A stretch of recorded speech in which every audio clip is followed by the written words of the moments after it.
অন্যায় করে ফেলেছ। আজকে আমরা কত ওয়াক্ত নামাজ কাজা করে ফেলেছি আমরা নিজেও জানি না। আজকে আমরা কাজের অজুহাত দিয়ে নামাজকে আমরা ফাঁকি দেই।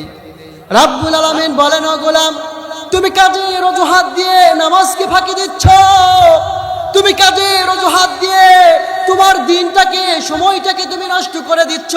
আজকে ইসলামের পথে তুমি চলতে পারো না, কোরআনের পথে তুমি চলতে পারো না। রাব্বুল আলামিন বলেন, ও গোলাম, তোমাদেরকে আমি অসংখ্য নিয়ামত দিয়েছি। ও বান্দা, নিয়ামত পাওয়ার পরে তুমি আজকে নিয়ামতের শুকরিয়া আদায় করতেছ না। আজকে নিয়ামত পাওয়ার পরে রাব্বুল আলামিন বলেন, লা ইন শাকারতুম লা আজিদান্নাকুম ওয়া লা ইন কাফারতুম ইন্না আযাবি শাদীদ। আল্লাহু আকবার বলেন। রাব্বুল আলামিন বলেন, ও গোলাম, তোমাদেরকে আমি রব্বুল আলামিন অপরন্ত নিয়ামত দিয়েছি।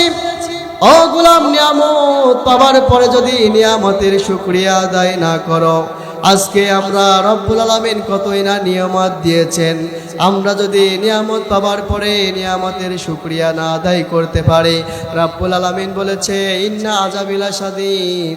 যারা নিয়ামত পাওয়ার পরে নিয়ামতের শুকরিয়া আদায় করবে না, রব্বুল আলামিন বলেছে তাদের জন্য আমি রব্বুল আলামিন অত্যন্ত কঠিন আযাবের ব্যবস্থা রেখে দিয়েছি। নাউজুবিল্লাহ বলেন। রব্বুল আলামিন বলেন, ও গোলাম, তোমাদেরকে এই দুনিয়াতে লম্বা হায়াত দিয়েছি। ও গোলাম, লম্বা হায়াতের জিন্দেগিতে তোমার কথা পরন্ত নিয়ামত দিয়েছি। গোলাম, তুমি যদি নিয়ামত পাওয়ার পরে আমি রব আমার দরবারে শুকরিয়া আদায় করতে পারো, রব্বুল আলামিন বলেছে আমার বান্দা নিয়ামত পাওয়ার পরে নিয়ামতের শুকরিয়া আদায় করবে। রব্বুল আলামিন বলেছে নিয়ামত পাওয়ার পরে যদি নিয়ামতের শুকরিয়া আদায় করতে পারে, আমি রব্বুল আলামিন ওই বান্দার নিয়ামতকে বাড়ায় দিব। ওই নিয়ামতকে বাড়ায় দিয়া আমি রব্বুল আলামিন ডবল নিয়ামতকে ডবল করে দিব। সুবহানাল্লাহ বলেন। আমরা রব্বুল আলামিন কতই না নিয়ামত দিয়েছে, আমরা একটু আমাদের সৃষ্টির দিকে লক্ষ্য করি। রব্বুল আলামিন যেই দিন আমাদেরকে মায়ের গর্ভের ভিতর থেকে দুনিয়াতে পাঠিয়ে দিয়েছে, আমরা যখন মায়ের গর্ভের ভিতরে ছিলাম সেই সময় আমাদের চোখ ছিল না, সেই সময় আমাদের বডি স্ট্রাকচার ছিল না।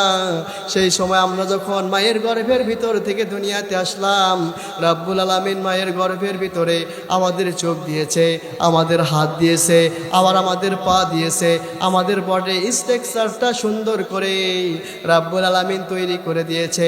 রব্বুল আলামিন ডাক দিয়ে বলে, ও গোলাম, এই যে দুনিয়ার বুকে তুমি চলে গেলে, এই দুনিয়াতে যাওয়ার পরে মায়ের গর্ভের ভিতর থেকে তুমি যখন দুনিয়ার বুকে আসলে গোলাম, এই দুনিয়ার বুকে আসার পরে তুমি যদি এই যে আমি তোমাকে চোখ দিয়েছি, চোখ যদি না দিতাম, তাহলে এই যে তুমি তোমার বডি স্ট্রাকচার আছে, এই নিয়ামতের ভিতর থেকে মাত্র 2টি চোখ যদি না দিতাম, তাহলে তোমার সুন্দর বডি স্ট্রাকচারটা আমরা দেখতে পারতাম না। কথা বলেন ঠিক কিনা? দেখতে পারতাম? আল্লাহ যদি আমাদেরকে চোখ না দিত, তাহলে আমরা বডি স্ট্রাকচার, আমাদের যে একটা শরীর আছে, আমাদের হাত আছে, আমাদের পা আছে, আমরা কোনো কিছুই দেখতে পারতাম না। রব্বুল আলামিন বলে, ও গোলাম, তোমাকে আমি অন্ধ বানাই নাই, তোমাকে আমি চক্ষুষ্মান করে দিয়েছি। আপনি তাকায় দেখেন আপনার চারদিকে কত মানুষকে দেখা যায় অন্ধ, তারা চোখে দেখতে পারে না।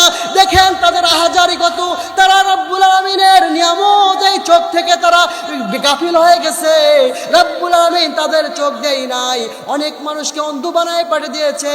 আর আল্লাহ তাআলা আমাদেরকে অন্যতম নিয়ামত চোখ দিয়েছে। ও বান্দা, আমরা অন্যতম নিয়ামত চোখ পেয়েছি।